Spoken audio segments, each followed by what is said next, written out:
ஆதி பாரதி சீரியலில் இப்போ ஒரு செம பரபரப்பான ப்ரோமோ வந்திருக்குன்னே சொல்லலாம். மிஸ் பண்ணாமல் ஃபுல் வீடியோ கேளுங்க. ஆதிக்கு வந்து ஷாக் அடிச்சிச்சு. பாரதி வந்து ஓடி வந்து கதவெல்லாம் உடச்சிட்டு வந்து காப்பாற்றுறாங்க. செம பரபரப்பாக இருந்துச்சுன்னே சொல்லலாம். ஸ்கிப் பண்ணாமல் ஃபுல் வீடியோ கேளுங்க. பாரதி வந்து கவலையிலேயே படுத்து தூங்கிட்டு இருக்காங்க.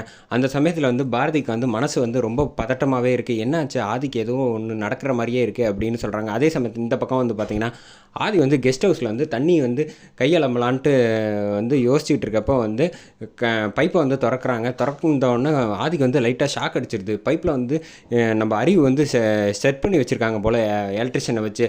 அதனால் அடித்து தூக்கி போட்டோன்னா வந்து பாத்ரூம்லேயே மயங்கி விழுந்துடுறாங்க. இந்த பக்கம் பாரதிக்கு வந்து டக்குன்னு முழிப்பு வந்துடுது. ஆதிக்கு வந்து ஏதோ ஒன்று நடந்த மாதிரியே இவங்களுக்கு வந்து ரொம்ப பதட்டப்படனால வந்து என்ன பண்ணுறது ஏது பண்ணுறதுன்னு தெரியாமல் தவிக்கிறாங்க. உடனே வந்து ஆதிக்கு வந்து ஃபோனை போடுறாங்க. ராத்திரியில் ஆதிக்கு கண்டினியூஸாக 2-3 ட்ரப்பு கால் பண்ணுறாங்க. கால் பண்ணால் ஆதி இந்த டயத்துக்கு 10 மணி 10:30 தானே ஆகுது. நிச்சயமாக வந்து 5-6 ட்ரிப்பு கால் பண்ணியிருக்கோம், எடுத்துருப்பாரே. அப்போ ஏதோ ஒரு பிரச்சனை நடந்திருக்கு போல் அப்படின்னு புரிஞ்சுக்கிறாங்க நம்ம பாரதி. உடனே வந்து பைக் எடுத்துக்கிட்டு வந்து யாருக்கிட்டையும் சொல்லாமல் வந்து பைக்கை வேகமாக எடுத்துகிட்டு வந்துட்டு இருக்காங்க. அந்த பக்கம் வந்து வீட்டுக்கு ஆதியோட கெஸ்ட் ஹவுஸ்க்கு வந்துடுறாங்க. பார்த்தா வந்து நம்ம கேசவனும் கெஸ்ட் ஹவுஸில் இல்லை, வெளில போயிருக்காப்புல. உடனே வந்து மெயின் டோரை வந்து தட்டி பார்க்குறாங்க. பாரதியால் வந்து கதவே திறக்க முடியலை. என்ன ஆச்சு, இந்த மாதிரி நடக்காதே அப்படின்னு சொல்லிட்டு ஜன்னல் வழியாக வந்து பார்க்குறாங்க. அந்த பக்கமும் டோர் க்ளோஸ் ஆகிருக்கு. ஆதி அப்படின்னு கூப்பிட்டுக்கிட்டு இருக்காங்க. அங்கே அறிவு வந்து என்ன செட் பண்ணி வச்சது எல்லாமே நல்லபடியாக நடந்துரும்ல. இப்போ வந்து பாரதிக்கு மட்டும் சின்னதாக வந்து ஆதிக்கு ஏதாவது ஆச்சுன்னா அவன் மனசு வந்து மேற்கொண்டு குட்டையில் குழப்பன விட்ட மாதிரி ஆகிப்போயிடும்.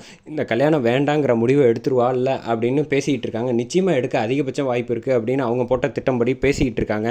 இந்த பக்கம் வந்து என்னதான் ஆனாலும் பாரதியோட மனசு வந்து வைராக்கியமாக வந்து ஆதிக்கு ஏதோ ஒன்று நடந்திருக்குங்கிறத வந்து புரிஞ்சுக்கிட்டு மெயின் டோரை வந்து இப்படி கையில் வந்து இடித்து மெயின் டோர் வந்து டோர் லாக்கை ஓப்பன் பண்ணிடுறாங்க நம்ம பாரதி.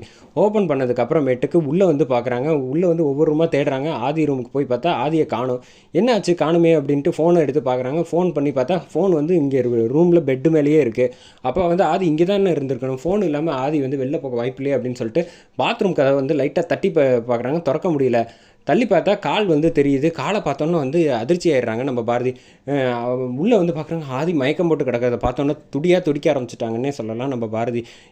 ஆதி என்ன ஆச்சு, ஆதி ஏன் இப்படி கிடக்கீங்க, உங்களுக்கு என்ன ஆச்சு அப்படின்ட்டு வந்து ஆதியை வந்து தூக்குறாங்க. முதல்ல தூக்கிட்டு வந்து தோளில் வந்து சாஞ்சு வச்சுட்டு கன்னத்தை வந்து இப்படி தட்டி பார்க்குறாங்க. அதோட வந்து இந்த ப்ரோமோ வந்து செம பரபரப்பாக முடிச்சிருந்தாங்களே சொல்லலாம். வேறு லெவலில் கொண்டு போயிட்டுருக்காங்கன்னே சொல்லலாம் நம்ம எபிசோடு.